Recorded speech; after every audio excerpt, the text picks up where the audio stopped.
Olha aí, meus pequenos, aula de história hoje com o tio. Eu vou mostrar para vocês o que nós trabalhamos em classe e vamos trabalhar agora com vocês à distância, tá bom? Olha só, o assunto é o seguinte: é a vinda da família real para o Brasil, tá bom? Então, quando falar em família real para o Brasil, a gente está se referindo dentro da história, século XIX, tá bom? Século XIX, a família portuguesa, família real portuguesa, tá bom? Família real portuguesa de Portugal, pois o Brasil no século XIX não passava de uma colônia de Portugal, não passava de um território que Portugal mandava e explorava, ok? Então, o que fez a família real vir ao Brasil? Você pode imaginar, não, eles vieram de férias, de folga, vieram dar uma volta, vieram passear, não.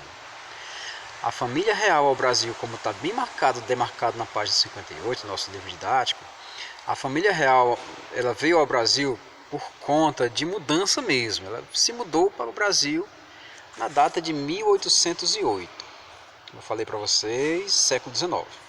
Bom, então nessa data a família real portuguesa veio de mudança para o Brasil. Como assim? Naquele tempo não tinha avião, então vieram de navio, né?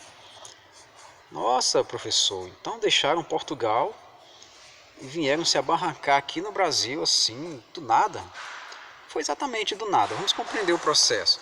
E logo após compreender o processo, a gente vai ver como esse fato aqui, da vinda da família real ao Brasil, desencadeou esse outro fato aqui, ó, a independência do Brasil. Tá bom? Porque o Brasil, com a família real aqui, ele deixava de ser colônia, tá bom? O Brasil deixava de ser uma mera colônia e passava a ser um reino. Afinal de contas, tinha um rei aqui, né? A rainha, mãe do Dom João, e o Dom Joãozinho, filho da rainha, era o príncipe, mas de qualquer maneira era uma família real que estava aqui. O Brasil não era mais colônia, o Brasil agora é um reino, né? Um reino, digamos, unido a Portugal, Reino Unido de Portugal, né? Então vamos ver o motivo pelo qual a família real se mudou para o Brasil em 1808. Compreendamos aqui o seguinte, ó, vamos imaginar aqui um pequeno mapa. Aqui nós temos aqui o continente americano, né, América Central, América do Norte aqui em cima, Estados Unidos, Canadá e México, e logo aqui abaixo América do Sul. Aqui nós temos aqui o Brasil. Epa, é para ser assim, mas vamos fingir que aqui é o Brasil. Beleza? Tá ótimo, vamos lá. Do lado de cá nós temos o continente europeu, né, Europa, enfim, aqui do lado de cá nós temos a Ásia. Aqui nós temos o continente africano, tá bom? Vou chamar de África, tá? Beleza? Então aqui é tudo mar.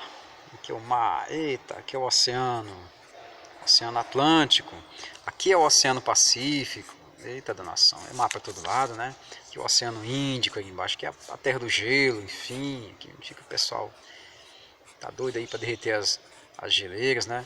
E no norte também tem um gelozinho, né? O chamado Polo Norte. Então olha só. Representativamente nós temos aqui na Europa a ponta aqui que nós chamamos de Portugal, que é um país bem pequeno, mas já foi dono do Brasil de 1530 até 1822, a gente vai ver essa história depois. Ligado a Portugal nós temos a Espanha, tá? Aqui nós temos aqui nesse canto de cá o Reino Unido, a Grã-Bretanha, que nós vamos classificá-lo como Inglaterra, para efeito didático. A gente compreendeu o assunto. Vamos chamar essa parte aqui de Inglaterra. De fato, ela fica uma ilha separada do restante da Europa, né? A Inglaterra. Aqui nós temos aqui a França, né?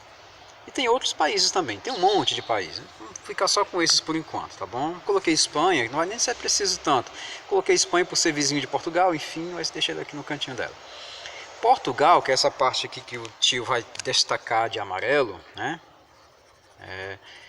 Foi o país onde ficou meio que envolvido em meio a uma grande guerra. A guerra entre a França e a Inglaterra. Seguinte, eu falei para vocês que a Inglaterra é uma ilha separada aqui, que fica na Grã-Bretanha, Inglaterra, Escócia, enfim. Mas a Inglaterra, ela tinha maior rixa com os franceses. Tinha uma briga, estava acontecendo uma confusão danada lá depois que houve uma revolução. E a França passou a atacar um monte de países, mas não conseguiu atacar a Inglaterra, porque por mar, pelas águas, os ingleses eram meio que invencíveis, né?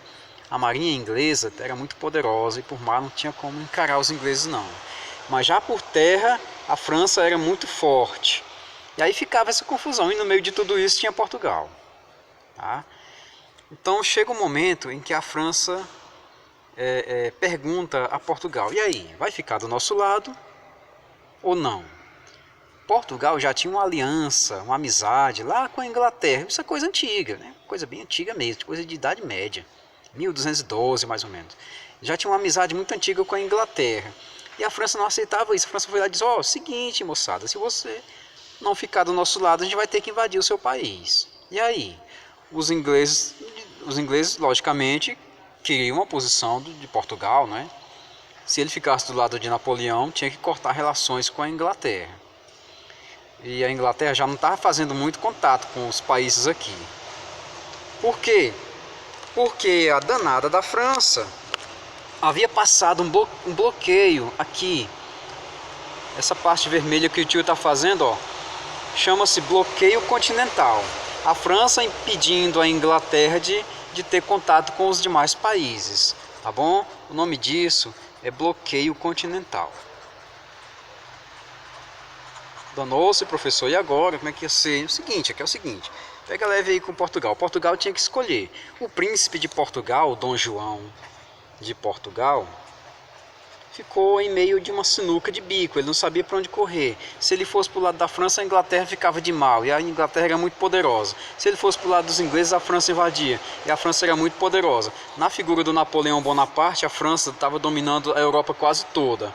Napoleão Bonaparte, aquele baixinho nanico invocado que não aceitava, não levava desaforo para casa, e acabou, digamos, que invadindo todo quanto é de país que ficasse no seu caminho. Só sobrou Portugal, e Portugal tinha que tomar uma decisão. O que fazer? Eita, menino, Napoleão Bonaparte estava bravo, estava zangado e precisava que Portugal tomasse uma decisão. O Dom João pediu conselho aos ingleses, os ingleses aconselharam eles a morar em outra região até as coisas se acalmarem. E para onde os portugueses foram? Para o Brasil, sua colônia maior, sua colônia mais próspera.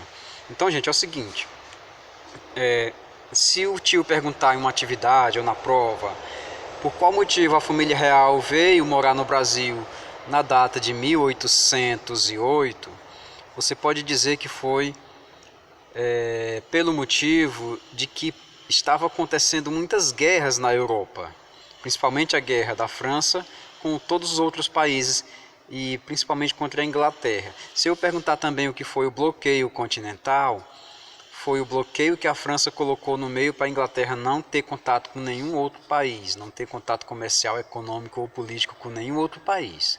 Belezinha? Beleza, meus pequenos estudantes? Chegando aqui, Dom João, ele acaba, digamos, enganando Napoleão. Ganha tempo, né? O tempo de fugir com toda a corte, com toda a sua família, com a sua mãezinha, Dona Maria, que era a rainha de Portugal. A velhinha tinha uns problemas mentais, enfim e tal. O pessoal até apelidava ela de Maria Louca e tal, enfim, que ela não tinha mais condição psicológica para governar. Mas quem mandava mesmo era o Joãozinho. O Dom João é que realmente mandava em Portugal e tomava as decisões mais cabeludas, como essa decisão que ele acabou de escolher por parte de ser aliado da Inglaterra e vir morar no Brasil. Se eu perguntar quem foi Napoleão Bonaparte, você coloca Napoleão Bonaparte era o comandante da França, tá bom? Foi ele que atacou todos os países e obrigou Portugal obrigou a família portuguesa a fugir para o Brasil. Quando a família portuguesa chegou aqui no Brasil, né, nosso país, aqui nosso belíssimo país, ela foi logo colocando aí fundando, criando algumas coisas que ainda hoje algumas delas existem. Por exemplo, ele pegou todo o dinheiro que tinha em Portugal e trouxe nos navios e abriu aqui o Banco do Brasil. Ó, rei sabido danado. Nesse tempo ele era o príncipe, né? Mas ele tem uma sabedoria muito grande. Não sabia fazer o negócio, olha só. Abriu o Banco do Brasil, que ainda hoje existe. Ele abriu o Arquivo Militar, ele fundou o Jardim Botânico, que ainda hoje existe. Então, gente, é o seguinte. Essa parte que eu estou falando aqui toda tem na página 58, tá bom? Essa confusão todinha, tem a foto do Dom João, enfim, tem todo mundo lá. Essas criações aqui, com essas criações e com essa atitude de vir morar para o Brasil, vir morar aqui no Brasil, o Brasil deixa de ser colônia e passa a ser chamado de Reino Unido a Portugal e Algarves. Deixa eu agitar aqui o nosso sistema. Portugal e Algarves.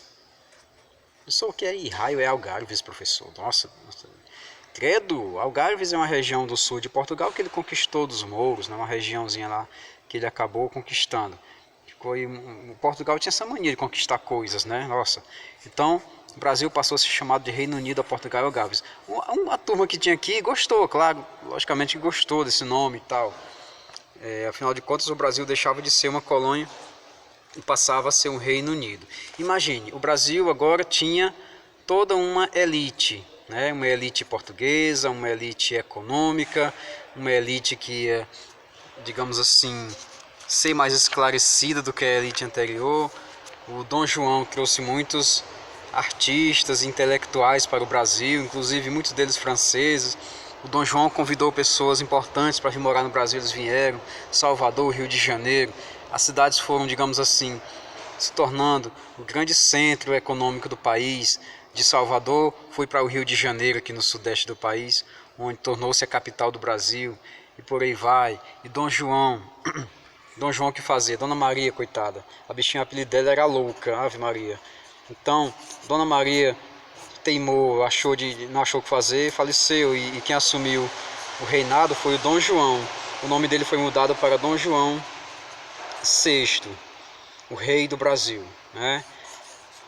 Muitas vezes o pessoal pergunta em aulas de história, para efeito, para fazer prova, quantos reis o Brasil já possuiu? O Brasil, de fato, possuiu 3, que foi o Dom João VI, né? Depois o filho dele, o Dom Pedro I, e depois o neto dele, que foi o Dom Pedro II, que foi o último rei que o Brasil já experimentou, né? Essa sua vida de monarquia. A única monarquia das Américas foi o Brasil. Aí tem muita coisa que você vai compreender também, complementando o seu entendimento, a partir da leitura do texto, gente. Não adianta ficar só assistindo essa aula ou ficar só lendo o texto. Uma coisa complementa a outra, assistir a aula e ler o texto também.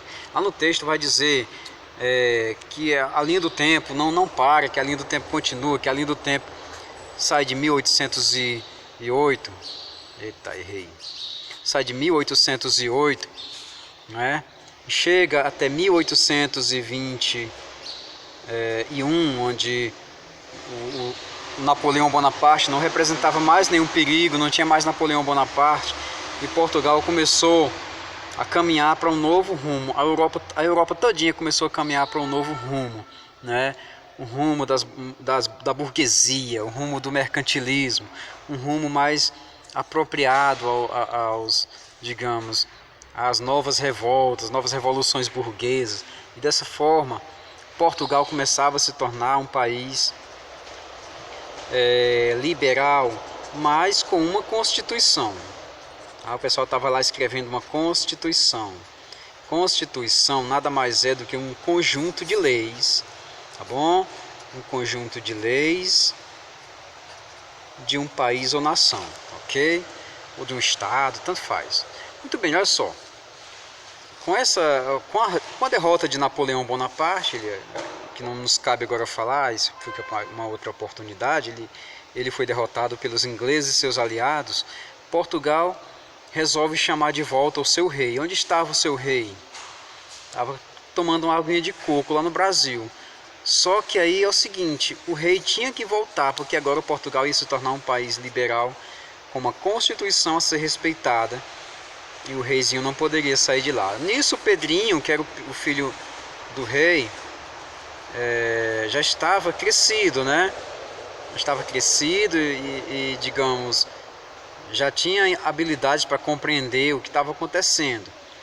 Ou Dom João voltava para Portugal, ou então ele ia perder o país. Só que se ele saísse do Brasil, corria o risco dele também perder o Brasil. Então ele fez o seguinte, deixou para o Pedrinho. Pedrinho, meu filho, fica com esse reino para ti. Porque se é para deixar para esse pessoal aí, eu prefiro que fique para você. Que é um rapaz honesto, um rapaz digno e não sei o que mais, né? Dom João foi obrigado a retornar a Portugal em 1822, deixando aqui o seu filhote Pedrinho de Alcântara, né? Boêmio, rapaz inteligente, boemia danada, enfim, o príncipe do Brasil, né? Então, o que é que ocorre?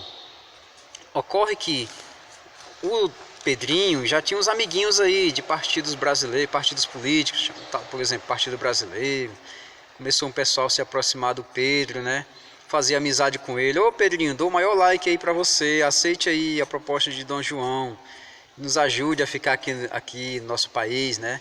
Porque se o Pedrinho também voltasse para casa, o Brasil voltava a ser o quê? Uma colônia, uma velha colônia, ninguém mais queria isso. O Brasil já tinha experimentado a condição de reino e gostou da condição de reino. Gostou tanto que resolveu apoiar, os brasileiros resolveram apoiar o Dom Pedro para que ele ficasse aqui e mandasse e fosse embora só mesmo o Dom João, né? Aí o Dom Pedro pai diz assim: ah, se é para felicidade geral da nação, diga o povo que eu tô aqui, rapaz, eu fico. Ah, menino, o povo ficou muito feliz, foi garrafa para cima, foi foguete para todo lado, e dessa forma o Dom Pedro ficou no Brasil enquanto Dom João parte rumo à boa terrinha, que é Portugal. Que é que acontece logo em seguida. Aqui já estamos na página 64, você pode acompanhar a leitura e o assunto na página 64, tá bom? Seguinte, a turma que convocou o João de volta para Portugal eram os burgueses, liberais, né? O pessoal lá que era muito rico e tinha uma ideia muito louca sobre política envolvendo a burguesia pelo meio. O nome disso é liberalismo. Então aconteceu o seguinte: disse, não queremos só você não, pode chamar também seu filhote, para que ele venha também para Portugal. Pedro ficou chateado, que era uma pessoa também muito zangada, mais do que tudo na vida. Ele pegou e disse, não, ninguém vai me obrigar a voltar para casa não, minha casa é aqui no Brasil. De fato ele tinha crescido aqui no Brasil, enfim, né, aprendeu tudo aqui no Brasil, ele já tinha um certo apego. Dom Pedro decide então, juntamente com sua esposa, Dona Leopoldina, proclamarem a independência do Brasil em 7 de setembro, nosso próximo feriado. 7 de setembro de 1822, Dom Pedro assina, juntamente com sua esposa Leopoldina, o acordo que deu fim à colônia do Brasil para sempre. Agora o Brasil era um país independente nessa data. Lindo isso, maravilhoso, né? Então, gente, olha só. Tudo começou com aquelas guerras de Napoleão Bonaparte contra os ingleses, que acabou expulsando a família real para o Brasil. A família real chegou, gostou, ficou tanto tempo que não queria mais nem ir embora. Depois Napoleão Bonaparte é derrotado, a burguesia toma o poder, os deputados liberais tomam o poder e exigem uma constituição na qual o rei tem que voltar imediatamente. Porque os países invadidos da Europa estavam todos sendo devolvidos a seus respectivos reis. Não tinha mais Napoleão para tentar o juízo de ninguém, então todo mundo agora ia ficar com o seu reinado sossegado. Dom João disse, fica Pedro. Pedro disse, fico. Né? O pessoal disse, nada disso, nananina, Pedrinho tem que ir também. Pedrinho disse, pois então eu deixo o negócio aqui independente e vou me tornar rei do Brasil. O primeiro imperador rei do Brasil foi Dom Pedro I. Independência conquistada ou acordada em 7 de setembro de 1822. Ok, meu pessoal? O governo de Dom Pedro I é questão para uma outra aula, tá bom? Espero que vocês tenham compreendido direitinho. Grande abraço do tio e até a próxima, meus pequenos do quinto. Valeu, tchau.